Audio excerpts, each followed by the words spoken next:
ایک مرتبہ ملک الموت نے بارگاہ رب العزت میں عرض کی، اے مولا کریم، میں نے کروڑوں لوگوں کی جانیں قبض کی ہے، مگر 2 جانیں ایسی ہیں جنہیں قبض کرتے وقت مجھے بڑا ہی صدمہ اور افسوس ہوا ہے۔ میں نے تیرے حکم کی تکمیل ضرور کی، مگر نہایت ہی دکھ کے ساتھ، اور وہ 2 ایک ماں اور ایک بیٹا تھا۔ واقعہ کچھ اس طرح ہے کہ ایک جہاز غرق ہو گیا تھا اور ایک عورت اپنے شرخوار بچے کے ساتھ ایک تختے کا سہارا لینے میں کامیاب ہو گئی۔ تختہ دریا میں بہہ رہا تھا اور ماں اور بیٹا اس پر سوار تھے۔ اے مولا کریم، اچانک تیرا حکم ہوا اور میں نے ماں کی جان اس تختے پر نکال لی۔ میرے لیے پریشان کن بات یہ تھی کہ ماں مر چکی ہیں، اب بچے کا کیا حشر ہوگا؟ بچہ ایک ٹوٹے ہوئے تختے پر سوار ہے اور تختہ حوران پانی کی لہروں کے تپیڑ کر رہا ہے، جو کسی وقت بھی کسی لہر کی ضد میں آ کر الٹ سکتا ہے۔ بچے کے لیے نہ خوراک کا انتظام ہے، نہ کسی نگران کا بندوبست ہے۔ دریا کے کنارے دھوبی کپڑے دھو رہے تھے، اچانک کسی کی اس بچے پر نظر پڑی تو تختے کو کھینچ کر لائے۔ بڑے حیران ہوئے کہ ماں مر چکی ہے، بچہ بے یار و مددگار تختے پر زندہ سلامت موجود ہے۔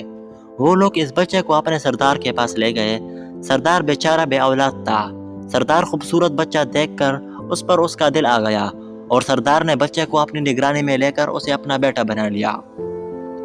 یہ بچہ 8-9 سال کی عمر کا تھا کہ اپنی ساتھی بچوں کے ساتھ کھیل رہا تھا۔ اتنے میں بادشاہ کی سواری کے آمد کا شور اٹھا۔ سب لوگ ادھر ادھر بھاگ گئے، مگر یہ بچہ سڑک پر اکیلا کھڑا رہا۔ بادشاہ کی سواری گزر گئی، اس کے پیچھے اس کا عملہ پیدل آ رہا تھا۔ ان میں سے ایک سپاہی کو راستے میں سے سرما کی ایک پڑیا مل گئی۔ اتفاق سے اس بچے کی نظر بہت کمزور تھی اور سرما کی اسے بہت ضرورت تھی، لہٰذا اس نے وہ سرما بحفاظت اپنے پاس رکھ لیا۔ آنکھوں میں لگانے سے پہلے اسے خیال آیا کہ یہ سرما کوئی تکلیف نہ پہنچائے، لگانے سے پہلے کسی دوسرے شخص پر آزما لینا چاہیے۔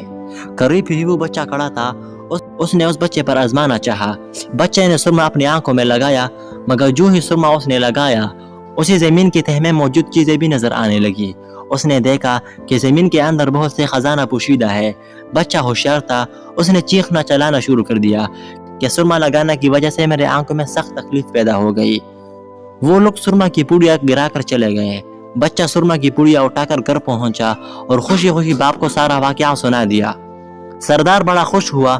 باپ نے کہا کہ ہمارے پاس آدمی بھی ہے اور گدے بھی ہے، تم سرما لگاؤ، ہم تمہارے ساتھ چلتے ہیں، جہاں کہیں خزانے پاؤ ہمیں بتاؤ، ہم نکال لیں گے۔